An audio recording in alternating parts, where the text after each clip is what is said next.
The dust had settled thick on everything in Dustwater that autumn of 1889, coating the world in a film of brown that matched Clara Whitmore's worn calico dress.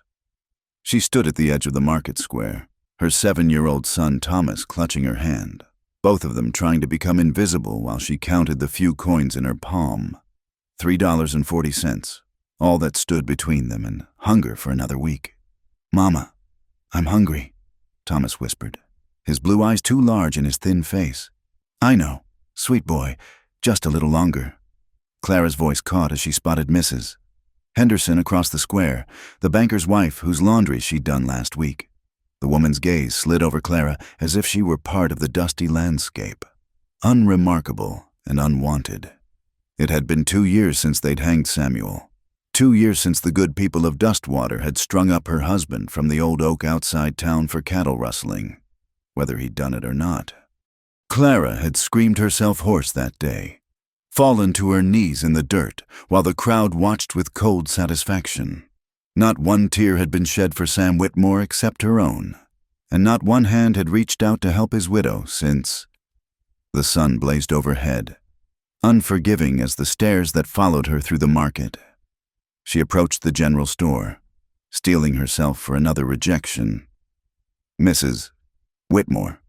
Jed Palmer's voice was flat behind the counter, his hands already moving to guard his goods. "I told you last week, no credit." "I'm not asking for credit. Mr. Palmer, I have money." She laid her coins on the scarred wood. "Just need some cornmeal, beans, maybe a little salt pork if—" "Best take your business elsewhere." His eyes were hard as flint. "Don't need your kind here." The dismissal stung worse than a slap. Clara gathered her coins with trembling fingers, aware of Thomas pressing closer to her skirts. She turned to leave, blinking hard against the burn in her eyes. That's when she saw him.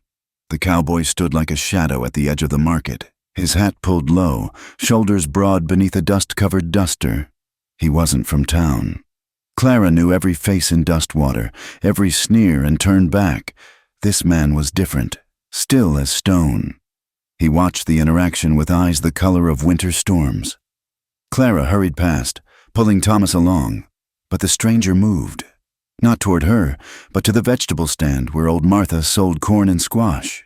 She heard the low rumble of his voice, saw Martha's surprised expression as money changed hands.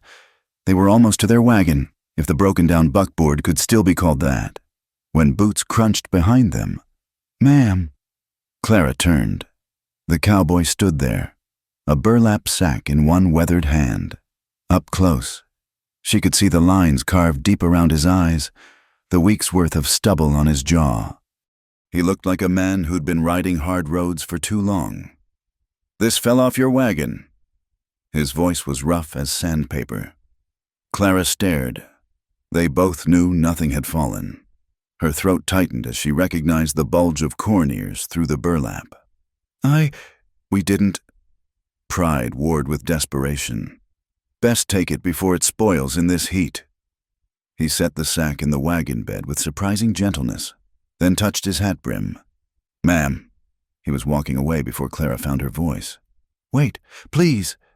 The cowboy paused but didn't turn. "What's your name?" "Luke Hartley." He glanced back then, and something flickered in those storm-gray eyes.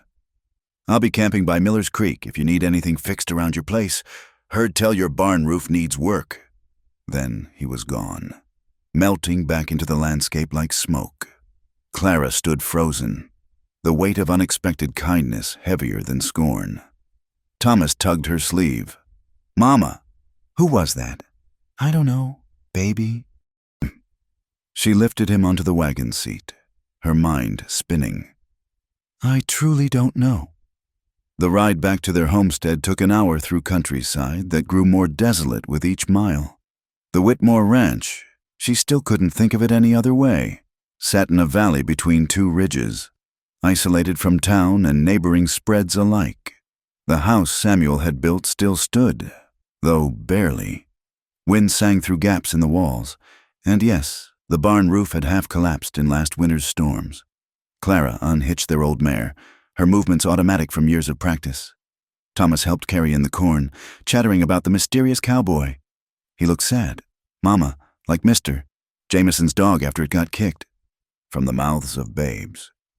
Clara unpacked their windfall, 6 ears of corn, more than she'd hoped to buy with her meager coins.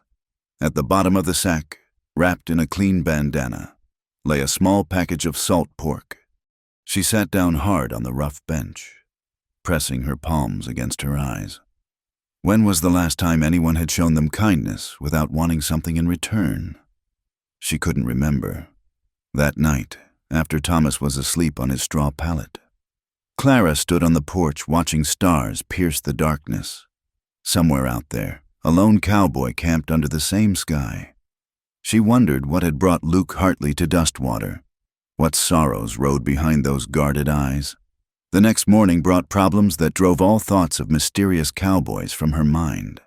The fence around their small vegetable garden had been cut in the night, and their meager crops trampled. Boot prints and hoof marks told the story clear enough. Someone wanted them gone. Clara knew who. Seth Kinney had made no secret of his desire for this land, prime grazing that bordered his own spread. He'd been Samuel's enemy in life and seemed determined to remain the family's enemy after death. She was trying to salvage what vegetables she could when Thomas came running. "Mama, someone's coming!" Clara grabbed the old rifle from inside the door, though she had no shells for it. But it was Luke Hartley who appeared, leading a paint horse and carrying tools. "Figured that roof won't fix itself," he said by way of greeting. "Mr. Hartley, I can't pay you. Didn't ask for pay." He dismounted. Movements economical and sure. Man can't sleep knowing folks are cold come winter. Pride made her protest one more time. "We're managing fine." His gaze took in the vandalized garden, her scratched hands, the rifle she still clutched. "I can see that." Something in his dry tone almost made her smile. Almost. Luke worked through the morning without another word, competent hands reshaping broken beams. Clara found herself stealing glances as she went about her chores. He moved like a man comfortable in his own skin, every motion deliberate. When he stripped off his shirt in the heat, she saw old scars cross-hatching his back, the kind that came from violence, not accident. She brought him water at midday. "You're not from around here?" "No, ma'am, just passing through. Seems you're passing mighty slow." That earned her a look that might have been amused. "Reckon so." Thomas had overcome his shyness, pestering Luke with questions about horses and roping and life on the trail. The cowboy answered with patience Clara wouldn't have expected from such a taciturn man. "Can you teach me to rope?" Thomas asked, bouncing on his toes. "If your ma allows it." They both looked at her. Clara felt something ease in her chest at the sight of her boy's eager face. When had she last seen him truly smile? "I suppose, if Mr. Hartley has time." "Luke," he corrected quietly. Just Luke. The sun was slanting low when he finished the emergency repairs. Not perfect, but it would keep the rain out. Clara watched him pack his tools, working up courage. "Luke, would you take supper with us? It's not much, but—" "Appreciate it, ma'am, but I best be getting back." Disappointment sank through her. Of course, even kindness had its limits. "It's Mrs. No, it's Clara." She lifted her chin. "And I thank you for your help." He studied her for a long moment. "Clara." Her name sounded different in his rough voice. "You might want to keep that rifle closer to hand. Whoever cut your fence might come back. How did you—" But he was already mounting his horse. Clara watched him ride away, Thomas waving enthusiastically. As the paint horse disappeared over the ridge, she noticed something that made her breath catch. Fresh wheel tracks led from the direction of Miller's Creek to their barn. He'd brought the lumber himself, paid for it himself, and never said a word. That night, she allowed herself to remember what it felt like to not be alone, if only for a day. It was dangerous, that feeling. Hope was a luxury she couldn't afford. But when she banked the fire and checked the new repairs one last time, Clara found herself looking toward Miller's Creek and wondering if Luke Hartley sat by his own fire, nursing his own secret wounds. In the darkness beyond the house, she thought she saw the flicker of a distant campfire. It could have been her imagination. Could have been wishful thinking. But when she woke in the deep of night to the sound of horses, when she peered out to see riders circling their property, only to wheel away at some unseen signal, Clara knew he was out there, watching, guarding. The knowledge should have frightened her.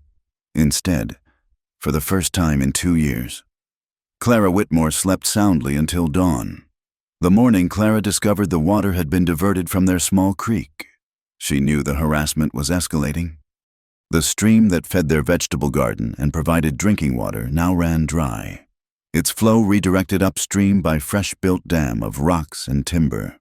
She stood at the empty creek bed, fists clenched, while Thomas threw pebbles into the dusty channel where water should have been.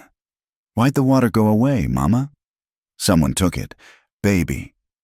The words tasted bitter as alkali dust. 3 days later, Luke appeared at their gate. She hadn't seen him since the barn repair, though she'd sensed his presence some nights, a shadow moving at the edge of their property, the occasional whinny of his paint horse carrying on the wind. "Creek's dry," he observed. "Dismountain. Nothing gets past you." The words came out sharper than intended, frustration and fear making her tongue rough. Luke studied the horizon, then walked to the creek bed. He knelt, examining the ground with the focus of a man reading sign. His fingers traced patterns in the dirt Clara couldn't decipher. 4 riders. Shod horses, one with a cracked left rear shoe. He straightened, dusting his hands. "They'll have come from the Kinney spread." "You can't know that. That cracked shoe belongs to Seth Kinney's roan. Saw it in town." His gray eyes met hers. "This won't stop, Clara, not until you're gone. Then they'll be disappointed." She heard the tremor in her own voice. Hated it. "This is our home." Luke was quiet for a long moment. Then, "There's another water source. Underground spring, about 60 feet down. Could dig a well." "With what? I can barely afford food, let alone—" "I'll dig it." The simple statement stopped her cold. "That's days of work. In this heat, this rocky ground. I can't pay you." "Not asking for pay." "Then what are you asking for?" Something flickered across his weathered features. "Nothing you can give." Before she could pursue that cryptic response, he was already scouting for the best location, pacing off distances, testing the ground with his boot heel. The well digging began the next dawn. Luke arrived with tools, a pickaxe, shovels, buckets, rope. Clara didn't ask where he'd gotten them. She and Thomas helped where they could, hauling away dirt and rocks, but the brutal work fell mainly to Luke. By the 3rd day, the temperature soared above 100. Luke worked shirtless, his back streaming sweat, muscles coiling with each swing of the pickaxe. Clara found herself watching more than she should, noting the way he moved, the grim determination in every line of his body. She brought him water every hour, made him rest in the shade, though he protested. During one break, she noticed his hands were raw and bleeding. "Let me tend those." "They're fine." "They're not." She fetched clean cloth and the little salve she had. "Sit." He submitted with poor grace, perching on a crate while she worked. His hands were calloused but surprisingly gentle-looking beneath the fresh damage. She tried not to think about how they might feel touching something other than tools and reins. "You're kind," she said quietly, wrapping the bandages. "I'd almost forgotten what that looked like." "Not kind." His voice was low, rough. "Just know what it's like to be alone." Their eyes met, held. Something passed between them, wordless but profound. Then Thomas came running with news of a rabbit near the garden, and the moment shattered. On the 4th day, 15 feet down, disaster struck. Luke had been working since dawn, the heat already oppressive. Clara heard the shift in his breathing first. Harsh, labored gasps instead of the steady rhythm she'd grown accustomed to. "Luke?" No answer. She peered into the well shaft to see him swaying on his feet, one hand pressed to the dirt wall. "Luke!" He collapsed. Clara didn't remember climbing down the rope. One moment she was above. The next, she was crammed in the narrow shaft beside Luke's unconscious form. His skin burned with heat exhaustion, his breathing shallow. "Thomas!" Her voice cracked with panic. "Bring water, all of it!" Somehow she managed to splash water on his face, his chest, cooling the fever-hot skin. She soaked her last clean apron and laid it across his forehead, cradling his head in her lap in the cramped space. "Don't you dare," she whispered fiercely. "Don't you dare leave us too!" His eyes fluttered open, unfocused, in his delirium. His hand caught hers, grip, desperate. "Mary." The name emerged broken, full of old anguish. Couldn't get to you. The smoke. I tried." Clara's heart clenched even as jealousy stabbed through her. Mary. Someone he'd loved. Someone he'd lost. "Shh," she soothed, stroking his damp hair. "It's all right. You're safe." It took an hour before he was conscious enough to climb out with her help. She got him to the house, to the pallet in the main room. He tried to protest, to leave, but she wouldn't hear it. "You'll stay until you're well. That's final." For 2 days she tended him. The fever broke the first night, leaving him weak but lucid. On the second evening, as she brought him broth, he caught her wrist. "I owe you an explanation. You owe me nothing. Mary was my wife." The words came hard, dragged from some deep place. 5 years back, house fire started in the barn. I was in town, buying supplies for her birthday. His eyes went distant, seeing another time, another place. Neighbors said she went back for her mother's Bible. Roof came down. Clara sank onto the stool beside him, her throat tight. "Found her in the ashes, her and—" He stopped, jaw working. "She was carrying our child. Didn't even know till the doc told me. Luke." His name was all she could manage. "Haven't said her name in 3 years. He looked at Clara then, really looked at her. "Something about you brings it out. Makes me remember I used to be human." She thought of Samuel swinging from the oak tree, of the jeering faces, of 2 years of being treated like a pariah. "I know something about losing your humanity. Tell me." So she did. Told him about Samuel's wild ways, his debts, his schemes that never quite worked. How she'd loved him anyway. Fool that she was. How Seth Kinney had accused him of stealing cattle, though Sam swore he hadn't. The trial that wasn't really a trial. The hanging that came too quick. "They made me watch." Her voice went hollow. "Said it was a lesson for anyone else thinking of thieving. Thomas was only 5. He saw his father—" She couldn't finish. "Clara." Luke sat up despite her protests, his hand covering hers. "That wasn't justice. That was murder." She laughed bitterly. "Try telling that to the good people of Dustwater. The hell with them." The vehemence in his voice startled her.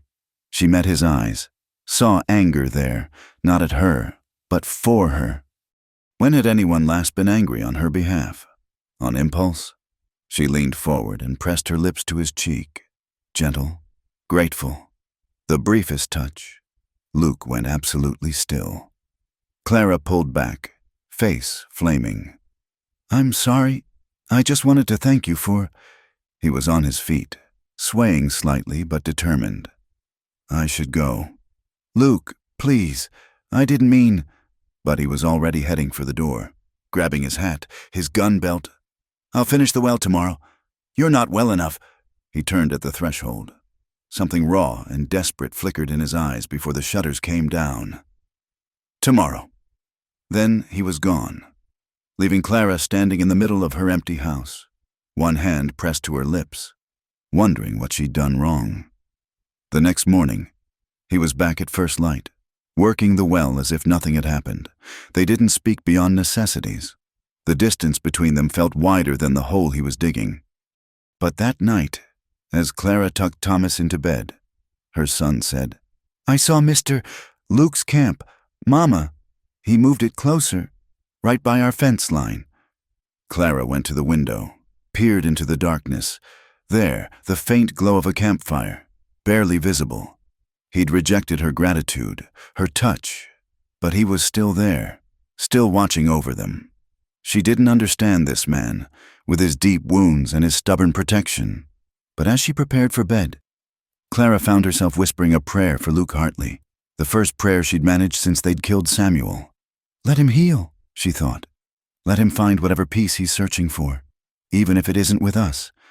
The next day, 22 feet down, Luke hit water. It bubbled up clear and cold and perfect. Thomas danced with joy. Clara wept. Luke climbed out of the well, dirty and exhausted but satisfied.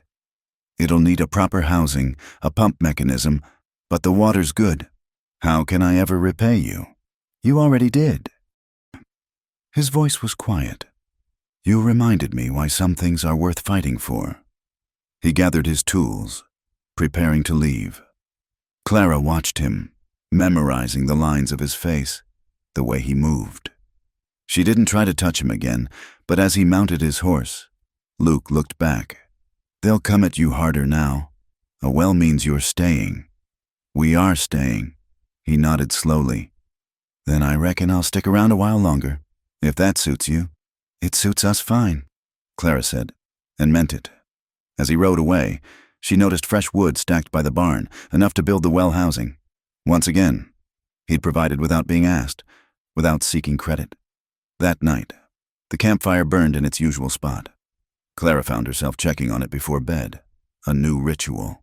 Its steady glow meant Luke Hartley was out there, standing guard. She still didn't understand what drove him, but for the first time in 2 years, Clara Whitmore didn't feel entirely alone. The blizzard struck without warning on a November night, howling down from the mountains like a living thing. Clara had seen the signs, the way the cattle huddled, the peculiar stillness in the afternoon air, but nothing could have prepared them for the fury that descended. She woke to find snow already drifted against the door, wind shrieking through every gap in the walls. Thomas huddled in his bed, eyes wide with fear. It's just a storm, baby, she soothed, though her own heart hammered. They had maybe 3 days of firewood, a week of food if she stretched it. By morning, the world had vanished into white. Snow fell so thick she couldn't see the barn 20 feet away. The temperature plummeted until ice formed on the inside of the windows. Clara rationed their wood carefully, keeping the fire just high enough to prevent freezing. But by the second day, she knew they were in trouble. The woodpile outside was buried under 6 feet of snow. The wind had torn loose a section of roof, letting snow pour into the back room. On the third night, with their last log burning and Thomas shivering despite every blanket they owned, Clara heard something over the storm's rage. Pounding! Someone was hammering on the door. She grabbed the rifle, though her frozen fingers could barely hold it. Who's there? Luke, open up! She fumbled with the latch, and he burst in on a gust of snow and wind. Ice crusted his beard, his duster frozen stiff as armor. He dragged something behind him, a sledge loaded with firewood. How did you... No time. He was already moving, feeding wood to the dying fire. Where's the boy? Here. Thomas's voice was thin, scared. Luke knelt beside him, checking his hands and feet for frostbite. You're all right, partner. Just cold. He turned to Clara. Get every blanket, every piece of cloth. We need to seal those gaps. They worked through the night, Luke nailing blankets over the worst holes while Clara melted snow for water. He'd brought more than wood salt pork, hardtack, even a small sack of coffee. Your camp, Clara realized. You gave up your shelter to come here. Camp's still there. He didn't meet her eyes. Just relocated some supplies. When dawn came, pale and frigid, they'd transformed the main room into a survivable space. Luke had even managed to patch the roof breach with canvas and boards. You need rest, Clara said, watching him sway on his feet. I'm fine. You're not. She touched his arm, felt him trembling with exhaustion. Please, Luke, stay. This time, he didn't argue. The storm raged for 2 more days. They fell into an intimate rhythm, tending the fire, melting snow, sharing meals from their merged supplies. Luke taught Thomas card games and told stories of cattle drives to distract from the cold. At night, they all slept near the hearth, close enough to share warmth. On the second night, Clara woke to find Luke sitting up, staring into the fire. She could see the ghosts in his eyes. Bad dream? Memory. His voice was raw. Used to love winter. Mary did too, said snow made everything clean. Clara sat up beside him, careful not to wake Thomas. Tell me about her. He was quiet so long she thought he wouldn't answer.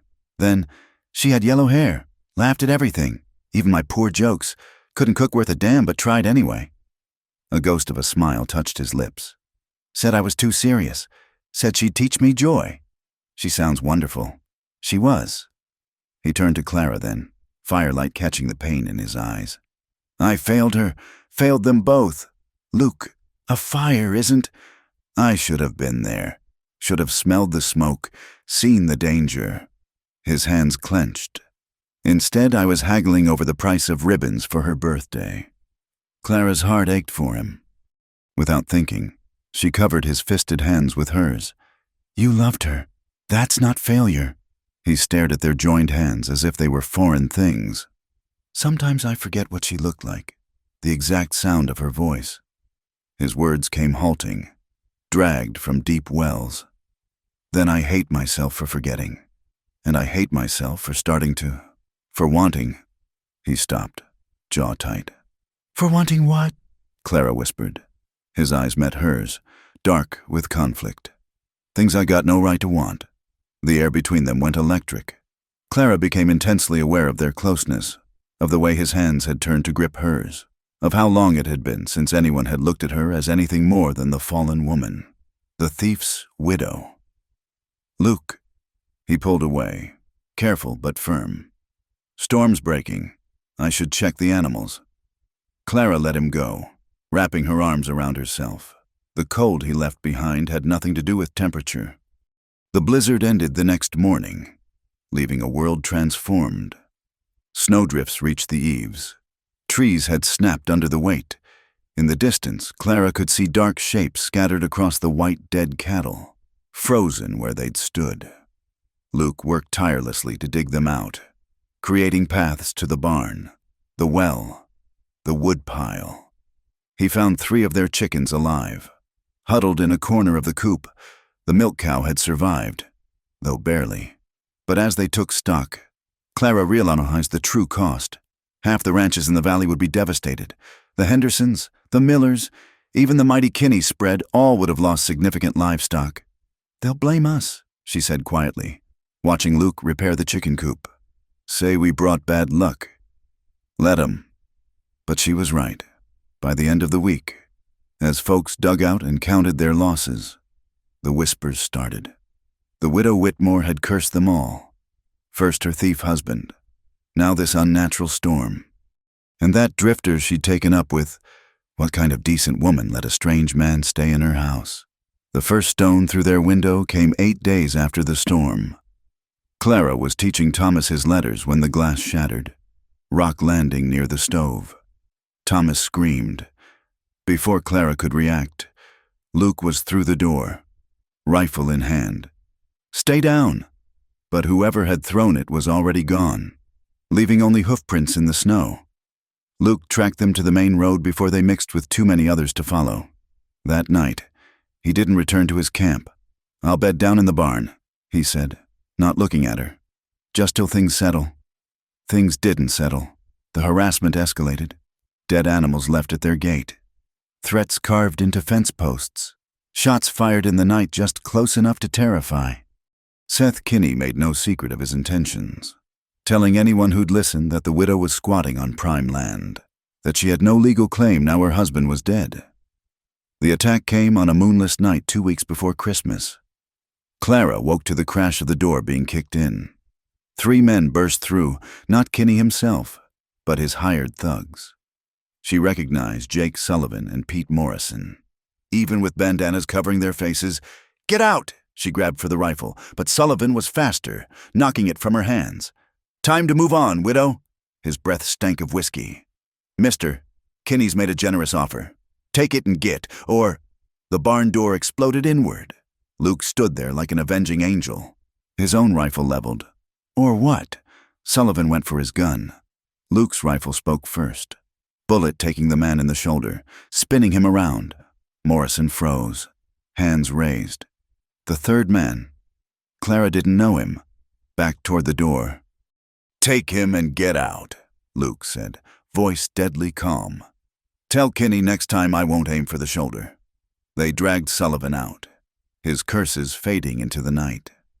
Luke stood guard until certain they were gone, then turned to Clara and Thomas, who clutched his mother, sobbing. "You're leaving." Luke's words weren't a question. "I'll take you to the train station tomorrow. There's family back east you can—" "No, Clara, no!" The word ripped from her throat. "This is our home. Samuel built this house with his own hands. Our son was born in that bedroom. I won't let them drive us out like dogs. They'll kill you. Then I'll die standing on my own land." Luke stared at her, something fierce and desperate in his eyes. "You stubborn, foolish woman." "Yes." She lifted her chin. "I am." He crossed to her in 2 strides, caught her shoulders. For a moment she thought he might shake her. Instead, his hands gentled, thumbs brushing the tears she hadn't realized were falling. "Why?" His voice cracked. "Why does it matter so much? Because if I run now, I'll never stop running. Thomas will grow up knowing his mother was a coward, that we let them win." She covered his hands with hers. "I've lost everything else. Don't ask me to lose my self-respect too." Luke's control shattered. He pulled her against him, buried his face in her hair. She felt him trembling. This strong man who'd faced down 3 armed thugs without flinching. "I can't," he said hoarsely. "I can't lose someone else. Not again." Clara's arms went around him, holding tight. "You won't. We won't let them win." They stood that way for long moments, clinging to each other while Thomas pressed against their legs. Finally, Luke pulled back, his walls rebuilding even as she watched. "I'll stay in the house from now on," he said. "They'll think twice about coming back." "Luke," "Just to keep watch. Nothing else."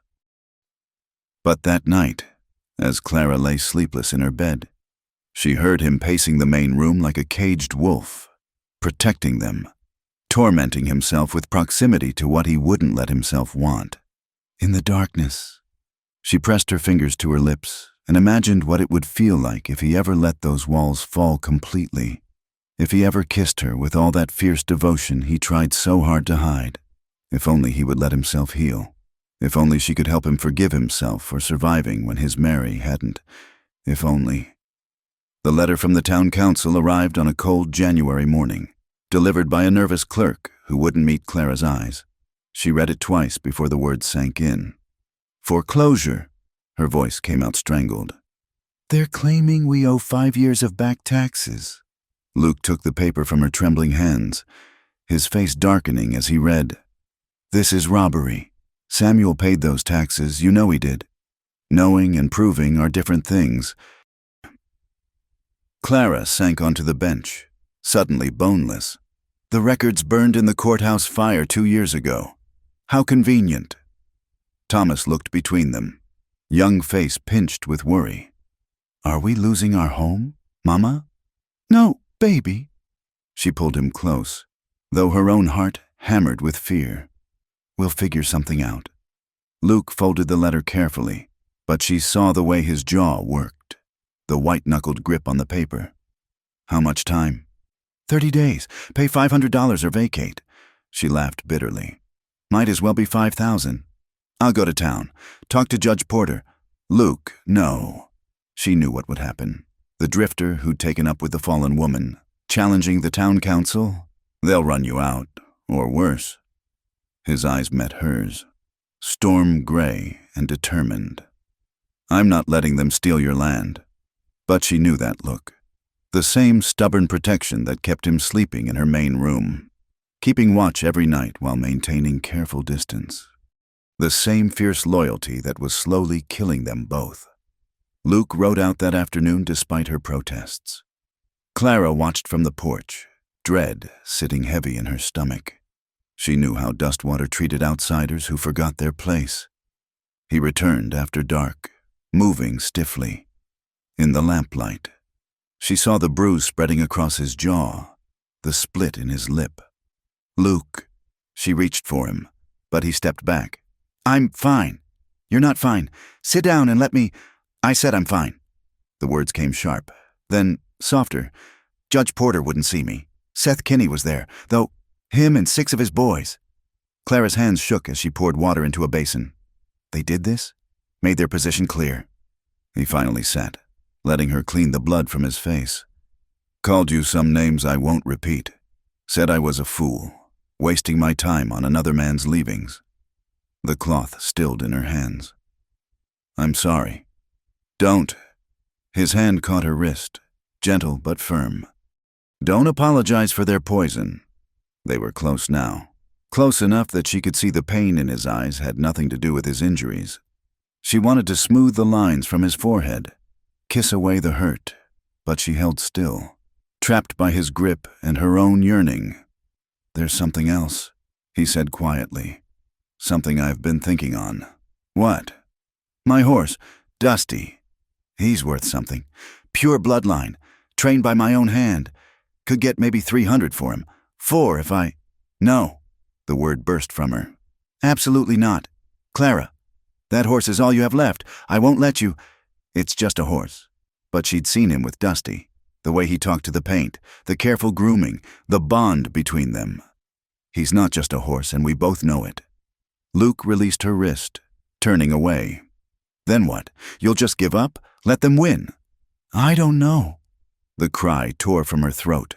I don't know what to do anymore. Thomas appeared in the doorway, tears streaming. Don't fight. Please don't fight. Clara gathered him close, meeting Luke's eyes over her son's head.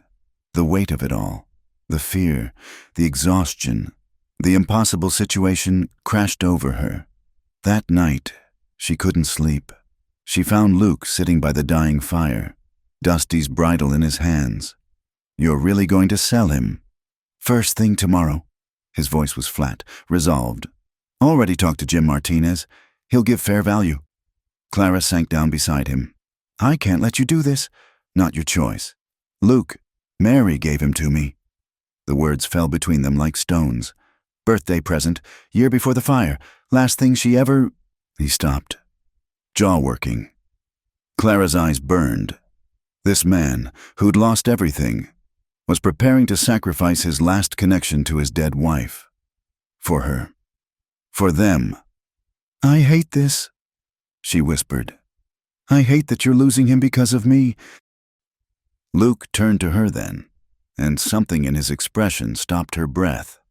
I'd lose 100 horses if it meant keeping you safe. The admission hung between them, raw and desperate. Clara's hand moved without her permission, reaching for his face. He caught it before she could touch him, his grip almost painful. Don't! His voice was rough. Please don't. Why? The question she'd swallowed a dozen times finally escaped. Why do you keep pulling away? You know why? Because of Mary? Because you still love... Because I don't deserve this. The words exploded from him. Don't deserve you, or Thomas, or any kind of happiness.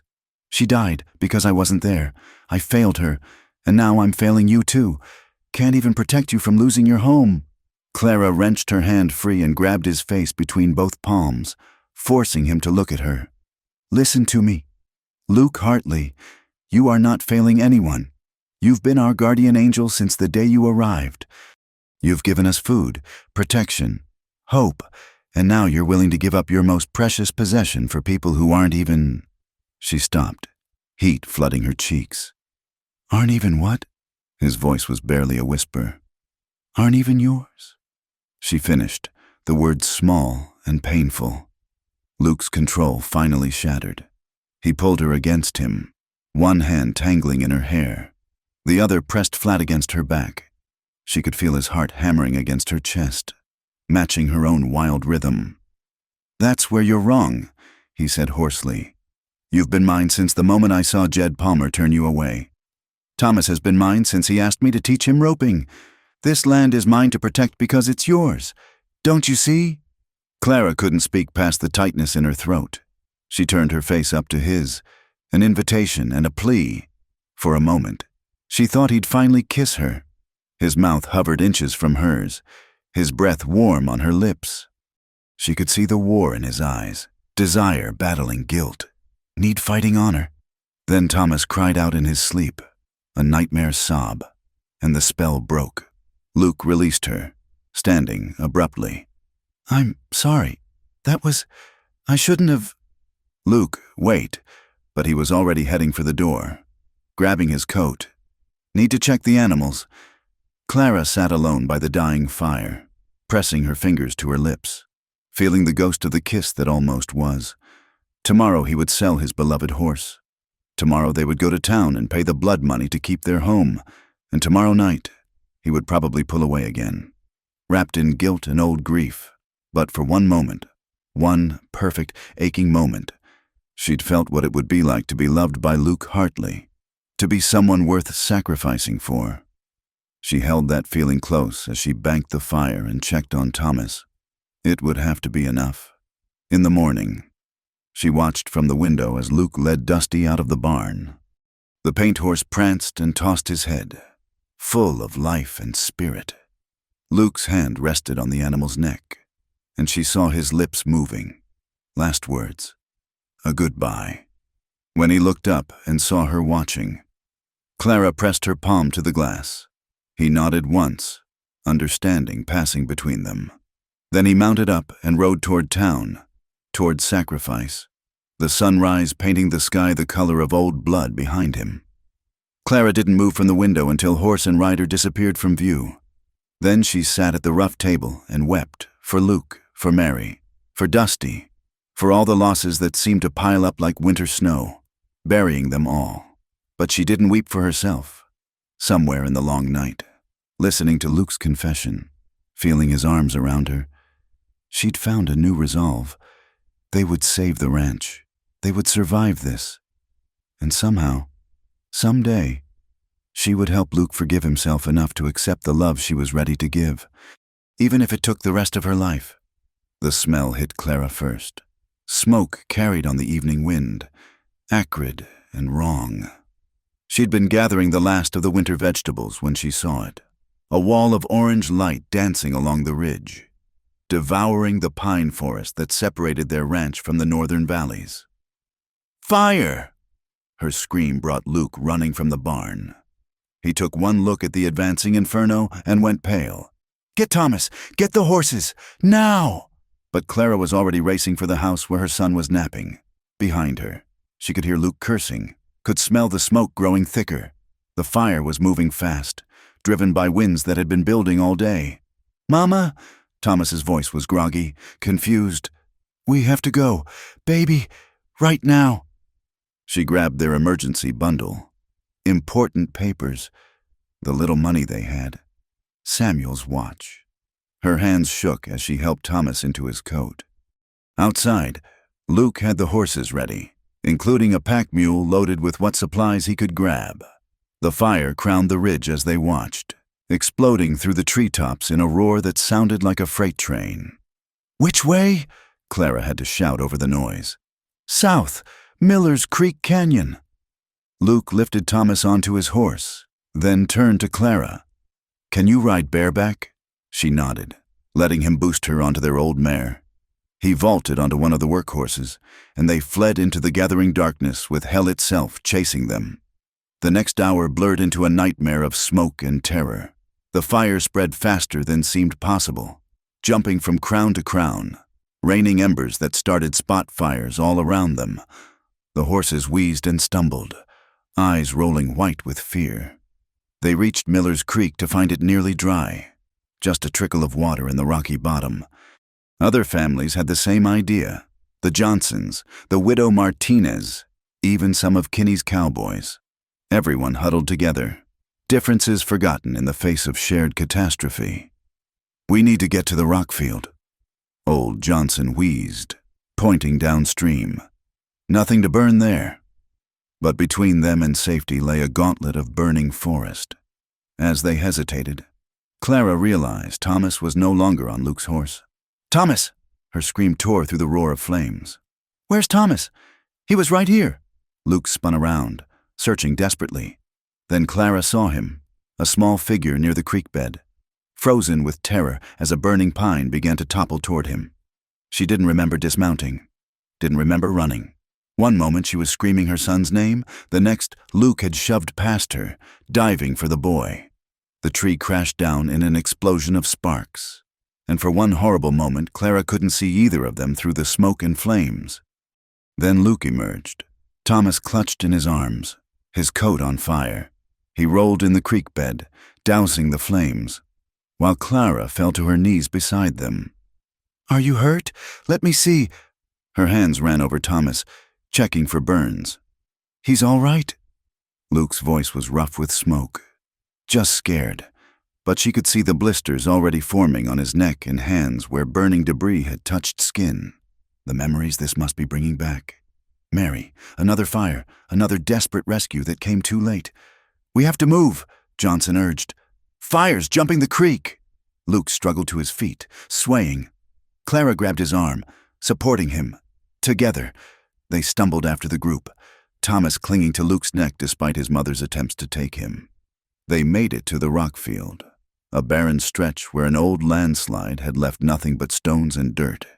The fire raged around them but couldn't take hold on the bare ground. Families huddled together, sharing water, watching their world burn. Clara tended Luke's burns with what little she had, creek water and torn strips from her petticoat. He sat silent, staring at the flames with haunted eyes. "You saved him," she said softly. "You ran into the fire and saved him. This time." The words were barely audible. She understood. This time he'd been fast enough. This time he'd beaten the flames, but it didn't erase the other time, the failure that haunted him. Thomas hadn't left Luke's side, small hands clutching the man's shirt. "You were so brave," the boy whispered. "The bravest ever." Something broke in Luke's expression. He gathered Thomas close with his good arm, burying his face in the child's hair. Clara saw his shoulders shake and quietly put her arms around them both, making a shelter of their bodies while the world burned. The fire burned through the night. By dawn, the landscape was unrecognizable, blackened stumps where forest had stood, smoke hanging thick as fog. Exhausted families began the trek back to see what remained of their homes. Clara knew before they crested the final hill. The silence told her everything. Their ranch was gone, the house Samuel built, the barn Luke had repaired, the chicken coop, the well housing, all reduced to smoking ruins. Only the stone foundation remained, and the well itself, a dark eye in the ash-covered ground. She stood frozen, unable to process the devastation. Everything they'd fought for, sacrificed for, Dusty, Luke's beloved horse, sold to pay taxes on land that no longer held anything worth taxing. "I'm sorry," someone said. Jim Martinez. Hat in hand, "It's a hard loss." Others murmured condolences as they passed, heading to their own ruined homesteads. Even Seth Kinney's men looked subdued. The fire had been indiscriminate in its destruction. Finally, only the three of them remained. Thomas had fallen asleep in Luke's arms, exhausted by terror and smoke. Clara walked through the ashes, stopping where her kitchen had been. The cast-iron stove sat warped and ruined. Samuel's anvil had survived, and a few other metal implements, but everything else. "Clara," Luke's voice was gentle. "There's nothing here. We need to find shelter." "Where?" The question came out cracked. "Hopeless. We have nothing. Less than nothing. The caves, near Miller's Creek. We can—" "No." She turned on him, something wild in her eyes. "I'm not living in a cave like an animal. I won't do that to Thomas." "Then what?" His own control was fraying. "Town won't have us. Other ranches are burned too. We have to—" "To what? Survive?" She laughed, high and bitter. "For what purpose? So they can drive us out again? So we can lose everything again? Stop it." "Why should I? Why should any of us keep trying when—" Luke crossed to her in 2 strides and pulled her hard against him. Thomas still sleeping between them. "Because that boy needs his mother. Because I need—" He stopped, jaw working. "Because we're alive. Damn it, Mary's not, your Samuel's not, but we are, and I won't let you give up." She broke then, sobbing into his chest while he held her, his own tears falling silent into her smoke-tangled hair. They stood there in the ruins of their life, clinging to each other like shipwrecked survivors. When the storm of grief passed, Clara pulled back enough to look at him. Really look at him. This man who'd lost everything twice now, who bore fresh burns from saving her son, who stayed when any sensible person would have left. "Luke," she whispered. "Don't say it." His voice was raw. "Whatever you're thinking, don't." But she was already rising on her toes, already pulling his head down to hers. Their lips met in a kiss that tasted of smoke and tears and desperate need. He made a sound like a wounded animal. Then his arms tightened around her, lifting her off her feet. The kiss deepened, became something fierce and claiming. All the careful distance he'd maintained, all the walls he'd built, crumbled like their burned house. He kissed her like a drowning man finding air, like a lost soul finding home. When they finally broke apart, both breathing hard, Clara kept her hands fisted in his shirt. "Don't you dare apologize! Don't you dare pull away! I can't." He struggled for words. "Clara, I've got nothing, less than nothing. No horse, no money, no." "I don't care. You should care. Thomas deserves better than—" She silenced him with another kiss. Shorter but no less intense. "Thomas deserves a man who'd run into hell itself to save him, who'd sell his heart's treasure to keep a roof over our heads, who'd—" "That roof's gone now." His laugh was broken. "Some protector I turned out to be." "Stop." She framed his face with her hands, forcing him to meet her eyes. "We're alive. We're together. Everything else is just things." Thomas stirred between them, mumbling. Luke shifted him gently, and the boy's eyes fluttered open. "Mama? Mr. Luke? We're here, baby." Thomas looked around at the devastation, his young face solemn. Then he reached up and patted Luke's cheek with one small hand. "It's okay. We can build a new house. You'll help, won't you?" Luke's breath caught. He looked at Clara, something shifting in his expression, grief giving way to a tentative hope. "Yeah, partner, I'll help." They made camp that night in the open, under stars visible now through the smoke. Other survivors had the same idea. Small fires dotting the valley like fallen stars. Someone shared beans. Someone else had saved a coffee pot. The widow Martinez produced a slightly scorched Bible and read verses about hope in the Valley of Shadows. Clara lay between her two men, for that's what they were now, her men, and watched Luke stare at the stars. His hand found hers in the darkness, fingers intertwining. "I loved her," he said quietly. "Mary, I'll always love her. I know. But somewhere along the way, I started loving you too." His grip tightened. "Tried to fight it. Tried to tell myself I was just protecting you, paying back kindness. But when I saw that tree falling toward Thomas, when I thought I might lose you both—" Clara brought his hand to her lips, kissing the burn blisters gently. "We're not going anywhere. Promise." "I promise." He rolled toward her then, careful not to wake Thomas. In the dim light, she could see the wonder in his eyes, the disbelief that she was choosing him despite everything. "I've got nothing to offer you," he whispered. "No home, no—" "You've got yourself," she interrupted. "That's all we need." He kissed her then, soft and sweet and full of promise. When he pulled back, something had healed in his expression. The ghosts were still there, they always would be. But they no longer owned him. "We'll rebuild," he said. "Don't know how, but we will. Together." "Together," he agreed. They slept that night under the open sky, surrounded by ashes but holding tight to hope. And when dawn came, painting the ruined landscape in shades of rose and gold, they rose to face it as what they'd finally allowed themselves to become: a family. The news spread through the burned valley like wildfire of a different kind. The widow Whitmore had taken up with the drifter, not just sharing hardship like other displaced families, but sharing blankets, sharing kisses in the ash-covered dawn. The few who'd witnessed their embrace amid the ruins carried the tale to eager ears. "Shameless. Mrs." Henderson declared from her temporary shelter at the church. Her husband barely cold in the ground. 2 years cold, Martha the vegetable seller corrected quietly. And that man saved her boy from burning. But compassion was in short supply among those who'd lost everything. Easier to focus on scandal than face their own devastation. Clara felt the weight of their judgment as she waited in line for the meager supplies the church was distributing. Whispers followed her like smoke. Luke had gone to help clear debris from the main road, taking Thomas with him, leaving her to face the town's scorn alone. "Mrs. Whitmore." Reverend Collins's voice was carefully neutral as he handed her a small sack of cornmeal. "I trust you found adequate shelter? We're managing." She kept her chin high. "The church has space for women and children, separate quarters. Of course, more appropriate arrangements." The implication hung heavy.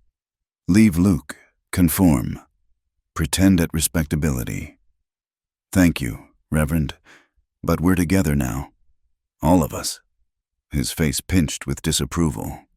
"I urge you to consider your son's moral upbringing."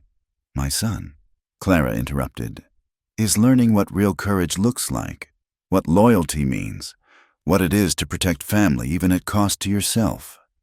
She met his eyes steadily. All lessons his father would approve of. She left before he could respond, but she felt the congregation's stares burning into her back. That evening, Luke returned with news. "There's talk of a meeting. Folks want to organize, decide how to rebuild." And, his jaw tightened, "Seth Kinney's calling for land redistribution. Says with so many boundaries destroyed, makes sense to consolidate. Let the stronger ranchers absorb the smaller plots." Clara's heart sank. Even devastation couldn't stop greed. "He means to take what the fire didn't. Not if we band together." Luke pulled her close on their makeshift bench salvaged boards across 2 stones. "Johnson, Martinez, even some of Kinney's own men think it's wrong. If we unite, they won't stand with us." She hated the defeat in her own voice. "Not with the town talking. We're pariahs now, more than before." Luke was quiet for a moment, watching Thomas play with other children near the creek. The boy had bounced back with childhood's resilience, already making plans for their new house. "Then we make them see different," he said finally. "Show them we're not what they think." The meeting convened 3 days later in what remained of the schoolhouse, 4 walls and no roof, but it served. Near 50 people crowded in, faces grim with loss and uncertainty. Seth Kinney stood at the front, his own losses minimal since his house sat far from the fire's path. "Facts are simple," Kinney began, thumbs hooked in his vest. "Half of us are wiped out. No homes, no barns, no fences. Starting over alone ain't practical. But if we pool resources, reorganize property lines, into your control, you mean?" Luke's voice cut through the murmur of agreement. Every head turned. Luke stood near the back, Clara beside him despite his attempts to convince her to stay away. He'd shaved for the first time since the fire, worn his least damaged shirt. He looked like what he was, a man who'd fought through hell and survived. "You got something to say, drifter?" Kinney's eyes narrowed. "I do." Luke moved forward, and Clara saw something she'd never seen in him before, command. "You're talking about taking advantage of disaster, stealing from folks while they're down." "Stealing?" Kinney laughed. "I'm offering to buy. With what? None of us have money to rebuild. You know that. You're counting on it." Luke looked around the room, meeting eyes. "How many here lost everything? How many are sleeping under stars with their children? And this man wants to profit from your misery." "At least I belong here," Kinney snarled. Not like some saddle tramp warming the widow Whitmore's bed. Luke moved so fast Kinney didn't see it coming. Not a punch, but a hand on the man's throat, pressing him against the wall. "Finish that sentence," Luke said quietly. "Please?" The room held its breath. Clara saw hands moving to guns, saw disaster brewing. Then Thomas's voice piped up clear and strong. "Mister, Luke saved me from the fire. He got burned pulling me out." The boy pushed through the crowd to stand beside them. "That makes him a hero, don't it?" Old Johnson cleared his throat. "Boy's right. Saw it myself. Man ran straight into flames for the child. My Rosa, too," Martinez added. "When she fell during the escape, he went back for her. Murmurs rippled through the crowd. Stories emerged. Luke helping evacuate the elderly, sharing his water during the worst of the smoke, working tirelessly to clear roads since. Luke released Kinney, stepping back. I don't want your thanks. Don't need your acceptance. But I'll be damned if I'll watch you rob these people while they're down. He looked around the room again. You want to rebuild? Then rebuild together. Share labor. Share resources. No one profits? Everyone benefits. And who organizes this fantasy? Kinney straightened his collar, face red. You? No. Clara stepped forward, heart pounding. We all do. Equal voices, equal votes, the way a community should work. Listen to her, someone called out. Martha, bless her. She's got the right of it. Arguments erupted, but for the first time, they weren't all against Clara and Luke. The shared trauma of the fire had shifted something. When someone mentioned Clara's shamelessness, Johnson shut them down with a growl about Christians throwing stones. The meeting ran long into evening. By the end, they'd formed committees, one for shelter, one for supplies, one for rebuilding coordination. Luke was voted to lead the rebuilding efforts despite Kinney's objections. Even some who'd shunned Clara nodded when she volunteered to organize communal meals. As folks dispersed, Kinney stopped near them. This isn't over, he said low. You think you've won something, but you're still nothing. A thief's widow and a nobody drifter. Luke started forward, but Clara caught his arm. We're a family, she said simply. That's more than you'll ever understand. Kinney left without another word, but the threat lingered. That night, their first in the communal camp the survivors had established. Clara found Luke standing watch at the edge of the firelight. You were magnificent today, she said, slipping her arms around him from behind. I was angry. He covered her hands with his. When he tried to make something dirty out of what we have, let them talk. She pressed her cheek to his back. We know the truth. He turned in her arms, looking down at her with wonder. How are you so strong? After everything. I'm not strong. I'm just... She searched for words. I'm done being afraid. Done apologizing for surviving, for finding happiness where I can. Luke cupped her face, thumb tracing her cheekbone. Is that what this is? Happiness? Isn't it? He kissed her then, deep and sure, not caring who might see. When they broke apart, he rested his forehead against hers. Yeah, it is. A small cough interrupted them. Thomas stood nearby, dragging a salvaged blanket. I'm cold. Luke scooped him up, blanket and all. Come on, partner, let's get you warm. They made their bed near the central fire, just salvaged blankets on hard ground, but together. Thomas curled between them, safe and loved. Around them, other families settled for the night, the quiet sounds of community replacing isolation. Mr. Luke? Thomas's sleepy voice drifted up. Yeah. Are you gonna marry Mama? Clara felt Luke go still. The question hung in the smoky air. Would that be all right with you? Luke asked carefully. Uh-huh. Then you'd be my PA for real. Clara's throat tightened. In the firelight, she saw Luke blink hard. We'll see, partner, we'll see. But his hand found Clara's across the sleeping boy, a promise without words. Later, when Thomas's breathing deepened into sleep, Luke whispered, Did you mean it? What you said to Kinney, that we're a family? Every word. He was quiet so long she thought he'd fallen asleep. Then, I want to do right by you, both of you, when we rebuild, when I can offer more than just Luke Hartley. She interrupted firmly. If you're about to say you're not enough as you are, I'll throw this blanket over your head. His chest rumbled with quiet laughter. Yes, ma'am. Good. Now sleep. Tomorrow we start building houses, barns, and a life. Together. Together. He agreed, and pulled them both closer. The fire crackled, sending sparks up to join the stars. Around them, a community began to heal, united by loss but strengthened by hope. and in their small corner of the camp, a family that had formed in the crucible of disaster settled into dreams of the future they'd build from ashes. Seth Kinney could scheme, the town could whisper, but Clara had everything she needed. A man who'd walked through fire for them, a son who'd found his hero, and the courage to claim happiness despite what anyone thought. Tomorrow would bring challenges, but tonight they were together, and that was enough. That was everything. Spring arrived like a blessing after the hardest winter any of them could remember. Green shoots pushed through the ashen-enriched soil, and the sound of hammering echoed across the valley as the community rebuilt together. Luke stood atop the frame of what would be their new home, setting rafters with practiced efficiency. Below, Clara worked alongside Martha and Mrs. Johnson, sorting salvaged lumber. The women had gradually warmed to her over the months of shared labor, though some still whispered behind their hands. "Looking good up there, Pa," Thomas called out, and Luke's hands stilled for just a moment. The boy had started calling him that a few weeks ago, natural as breathing.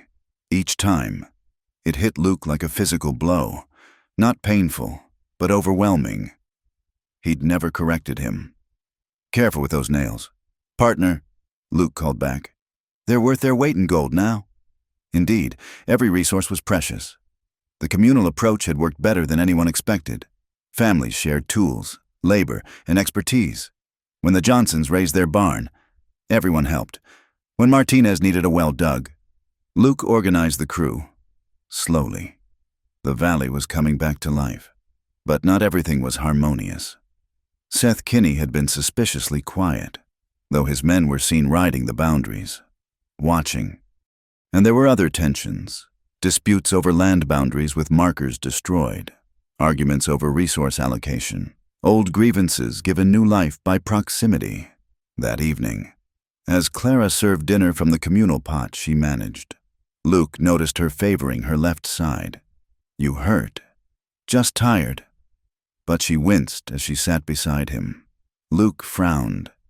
Clara had been pushing herself hard, cooking for dozens, helping with construction, teaching the children their letters since the schoolhouse was gone. Dark circles shadowed her eyes. "You're doing too much. Everyone's doing too much. That's how we survive, not at the cost of your health." He touched her face gently. "What good is rebuilding if we lose ourselves in the process?" That night, Luke woke to find Clara's side of their bedroll empty. He found her sitting by the banked fire, knees drawn up, silent tears tracking down her cheeks. "Hey," he said softly, settling beside her. "What's wrong?" "Nothing. Everything." She wiped her face impatiently. "I had a dream about Samuel." Luke tensed, but she continued. "He was standing in our old kitchen, laughing at something Thomas said, so real I could smell his pipe tobacco." Her voice broke. "I woke up happy. Then I remembered, and I felt guilty." "Guilty? For being happy now? With you? For not grieving him anymore?" She looked at Luke, eyes swimming. "What kind of wife forgets her husband?" "The kind who's human," Luke said gently. "The kind who's alive and deserves to be." "I loved him," she whispered. "Despite everything, his schemes, his debts, his wild dreams, I loved him." "I know. But I love you too. Differently. More, maybe." She laughed shakily. "And that feels like betrayal." Luke pulled her against him, pressing his lips to her hair. He understood too well the guilt of moving on, of finding light after darkness. "You think Samuel would want you miserable forever? Want Thomas growing up without joy?" "No." Her voice was muffled against his chest. "He'd probably say I was being foolish, tell me to grab happiness with both hands." "Smart man." She pulled back to look at him. "Do you still feel guilty about Mary?" Luke considered. "Sometimes, when something good happens. I think Mary would have loved this. But," he struggled for words, "it's different now. Like she's part of the past I carry, not a chain holding me back." "When did it change?" "When Thomas called me Pa the first time." His voice roughened. Felt like permission, like maybe I'd earned the right to be happy again. Clara kissed him then, soft and sweet. "You have. We both have." They held each other until dawn lightened the sky, drawing strength for another day of building. The confrontation with Kinney came 2 days later.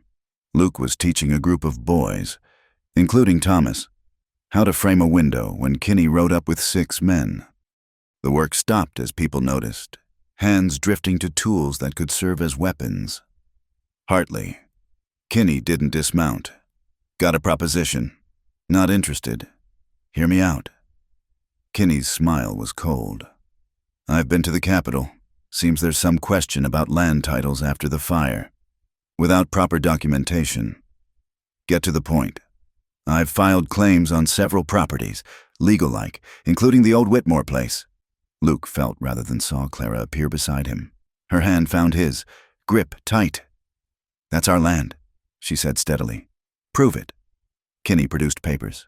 I've got documentation saying otherwise, unless you can produce the original deed. You know it burned. Unfortunate. His smile widened. But I'm not unreasonable. Marry me, Clara, and the land stays in the family. Your boy gets a proper father. You get security. Luke moved, but Clara's grip held him back. She stepped forward, spine straight as iron. I have a proposal of my own, she said clearly. Get off our land and don't come back. Our land? Kinney laughed.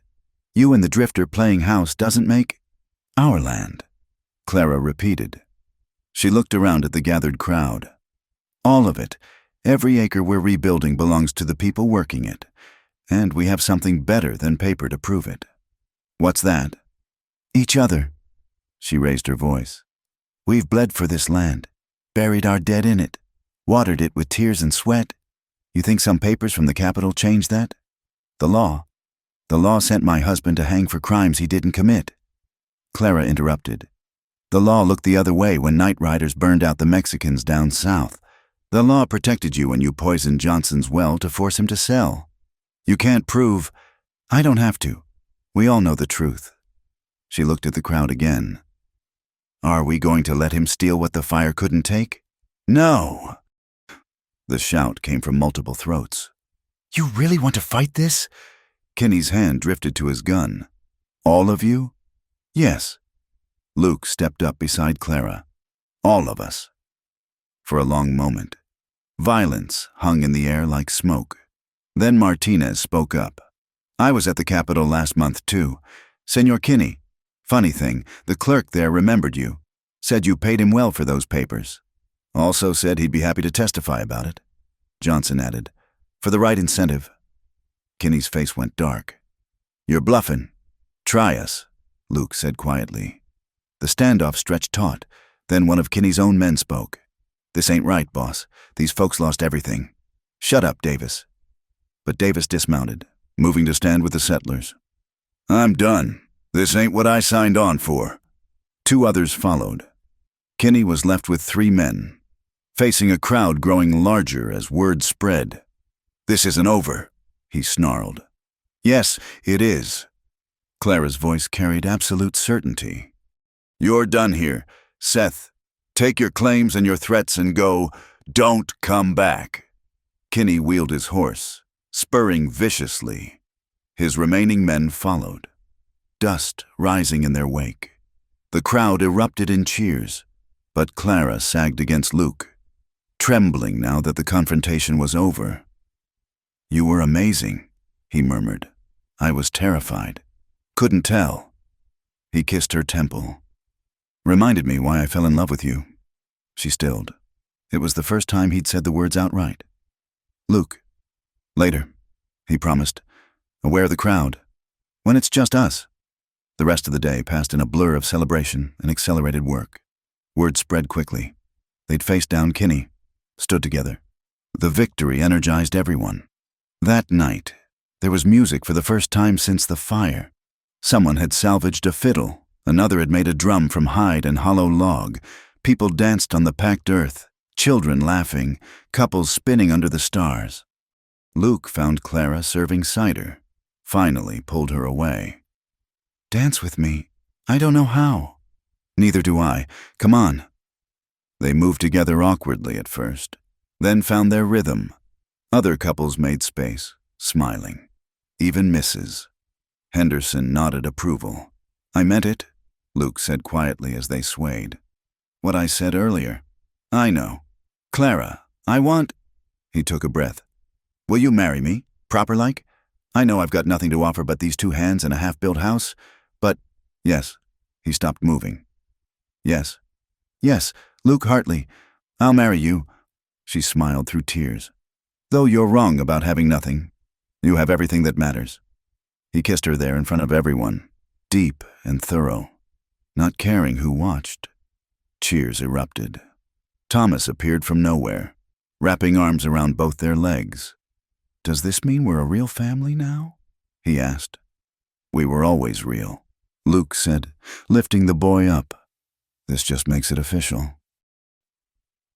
Later, as the celebration continued around them, Clara stood in the frame of their rising house. Tomorrow they'd hang the door Samuel's anvil would forge the hinges for. Next week, they'd raise the roof. By summer, they'd have a home again. Regrets? Luke asked, arms sliding around her from behind. Never. She leaned back into his warmth. You? Only that it took so long to find you. They stood together, watching their community celebrate under the stars. The fire had taken everything, but from the ashes, they'd built something stronger, not just houses and barns, but bonds that no amount of paper or threats could break. I love you, Clara said, the words coming easy as breathing. I love you too. Luke pressed his face into her hair. God help me, I love you both so much it terrifies me. Good terror or bad terror. The best kind, the kind that means you have something worth losing again. She turned in his arms, reaching up to touch his face. You won't lose us. I promise. How can you be sure? Because we already survived the worst. Everything else is just life. She smiled. Our life. Together. He kissed her again, sealing the promise. Around them, music played and people danced and hope bloomed like wildflowers after rain. Tomorrow would bring new challenges. It always did. But tonight, they were together, and that was enough. That was everything. Spring bloomed full across the valley, painting the fire-scarred land with wildflowers that seemed impossibly bright against the dark soil. Clara stood in what would be her garden, hands deep in earth that smelled of rain and promise, when she heard the horses approaching. Mama! Thomas came running from where he'd been helping Luke with the chicken coop. Someone's coming! Luke appeared around the corner of their nearly finished house, hammer still in hand, shoulders tensing at the sight of riders. But as they drew closer, Clara saw him relax. It's Reverend Collins, she said, surprised. The Reverend rarely ventured this far from town. Mrs. Whitmore, Mr. Hartley. The Reverend dismounted, looking older than when she'd last seen him. Might we speak? If you've come to lecture about propriety, Clara began. I've come to apologize. The words seemed to cost him, and to ask if you'd still like to be married in the church. Clara felt Luke's hand find hers. They'd planned to have Judge Porter perform a simple ceremony here at the ranch, surrounded by their new community. Why? Luke's question was blunt, but not unkind. Reverend Collins removed his hat, turning it in his hands. I've spent the winter watching what you've built here. Not just houses, though Lord knows that's miracle enough, but the way folks have come together, helped each other. He met Clara's eyes. You were right. What you said about teaching your boy about courage and loyalty. I saw more Christianity in this burned valley than I've seen in 20 years of Sunday services. Reverend, I was wrong. He continued firmly. About you, about him, about what constitutes a proper family. Pride is a sin, and I've been drowning in it. He looked at Luke. You saved that boy. You've protected this community. You've shown more grace than many who claim to follow Christ's teachings.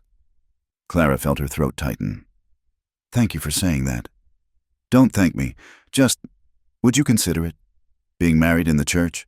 It would mean something to the town. I think a healing. Clara looked at Luke, saw him wrestling with old wounds. He'd never been comfortable with formal religion, and she knew the church held bitter memories.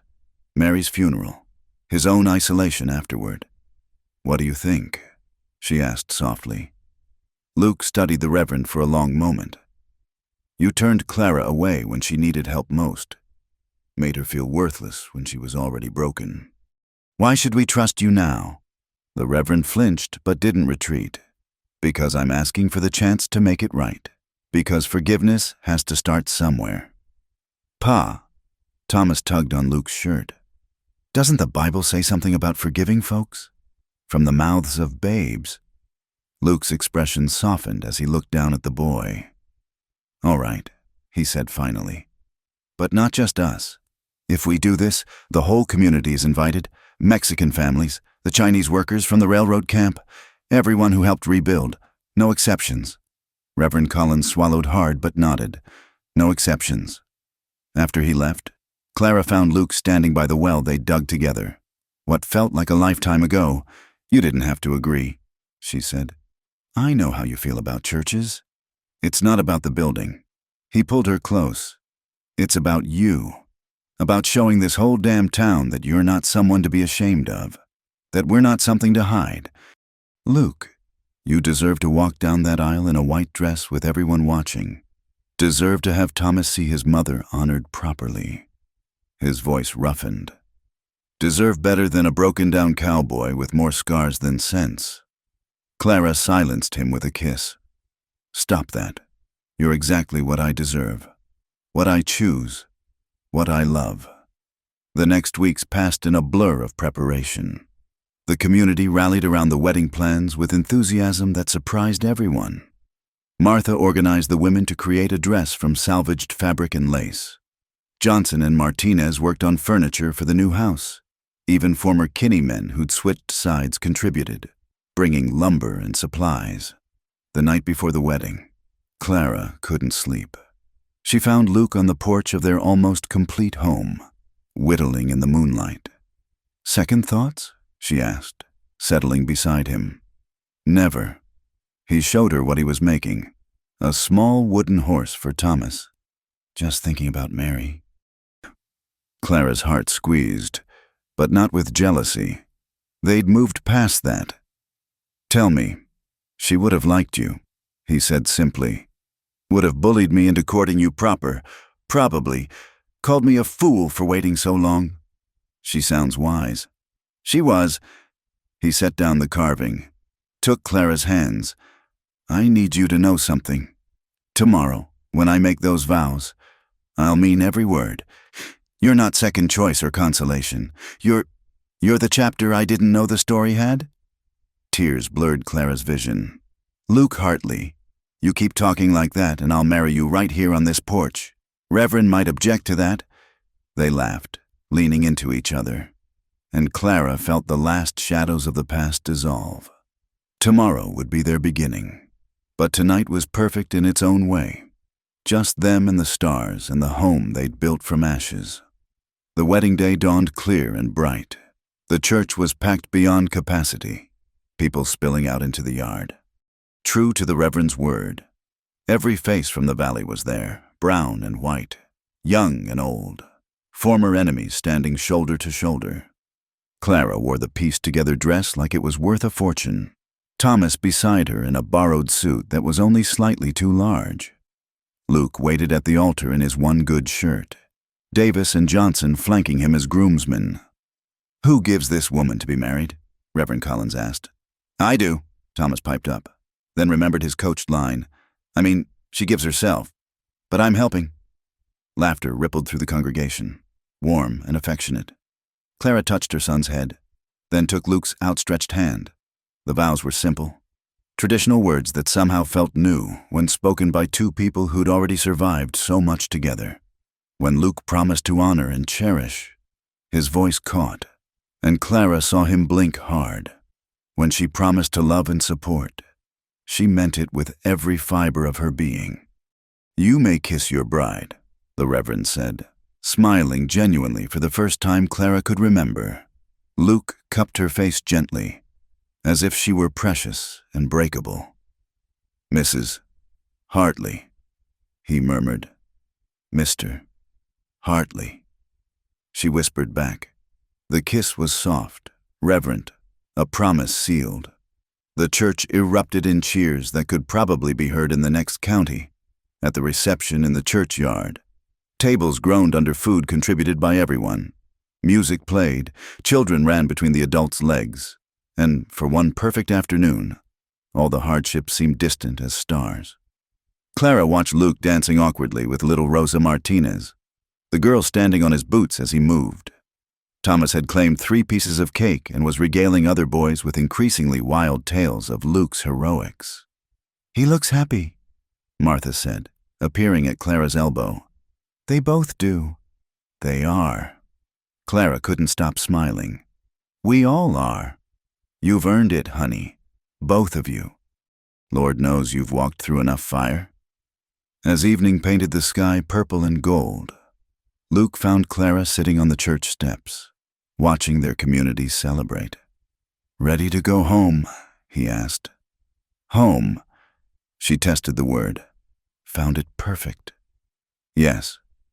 They collected Thomas, who was half asleep despite his protests of being wide awake. The short ride to their ranch was quiet, peaceful. Right. Their house stood complete in the twilight, windows glowing with lamplight misses. Johnson had thoughtfully lit. Smoke curled from the chimney. The door Luke carried Clara through was solid oak, hung on hinges forged from Samuel's anvil. "Welcome home, Mrs. Hartley," Luke said, setting her down gently. Thomas stumbled to his new room, barely managing to kick off his boots before collapsing on the bed Luke had built him. Clara tucked him in, kissing his forehead. "Is it real now?" he mumbled. "Are we really a family?" The realist. She promised. When she returned to the main room, Luke had lit a fire and was standing by the window, looking out at the land they'd fought so hard to keep. "Regrets?" she asked, wrapping her arms around him from behind. "Never." He turned in her embrace, and she saw everything in his eyes. Love, desire, hope, home. How did I get so lucky? Luck had nothing to do with it. She rose on her toes to kiss him. "We chose each other, through fire and loss and pain. We chose this." He deepened the kiss, lifting her off her feet, and Clara felt herself melt into him. When they finally broke apart, both breathing unsteadily, he rested his forehead against hers. "I love you," he said.